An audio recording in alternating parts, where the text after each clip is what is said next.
one of my favorite stories of listening to the rabbi. Famous story that Rav Shmuel Kunda made famous of the Longest Pesach, of the Neder Yehuda, the Rav in Prague, that he one time was walking and he saw a street urchin who was sitting there and he was crying. He says, "Young boy, what's wrong?" He says, "My father abused me and I'm out on the streets. I have nothing. I'm poor. I'm destitute." He says, "Come with me." And he took the young boy and he brought him to the kosher bakery. They found that he wasn't Jewish, but they figured he's a hard worker. And that was the end of the story. And years later, the Neder Yehuda on Achron Shel Pesach, he was about to write his final Torah about how we should take Pesach with us, we have to Omer, etc. And so he gets a knock on the door. He sees a young, strapping man.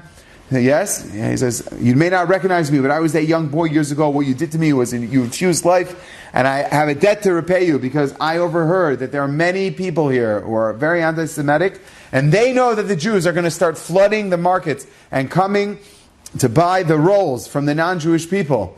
And there was a rabbi that stepped in to make sure that it was done properly, but the bread, everything is, they pumped in poison, and many of the Jews they're hoping are going to die. I came to tell you to repay the debt that I owed you for what you did for me with the bakery, and therefore, Rabbi, I'm just letting you know about that." And with that, he left. And he was like, "Wonder what am I going to tell people? Don't eat that? What? Conspiracy? No. So he gets up and he says, "Rabotai, we made a mistake in the calendar. Today's really not Achron Shel Pesach, it's really Shvi Shel Pesach.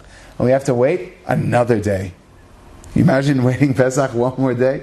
They have to wait one more day. And they listened to the rabbi, and because they were able to listen to the rabbi, when the market was open, or it should have been Motzei Pesach, and no one was coming, the streets were empty, and the bakers were sitting there waiting to sell their wares, and no one was coming.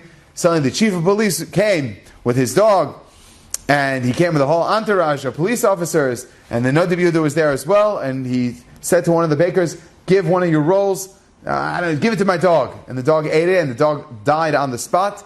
He immediately arrested the people. They killed the people. The point was that everyone listened to the Neder Yehuda, and they did not eat what they weren't supposed to. So many people, they try to cut corners. "Oh, it's okay, natural flavoring. It's politics." Politics about what politics is either kasher or it's not kasher. What does that even mean? You're going to say, "Well, it's about it." Do you know what that means? What does that mean?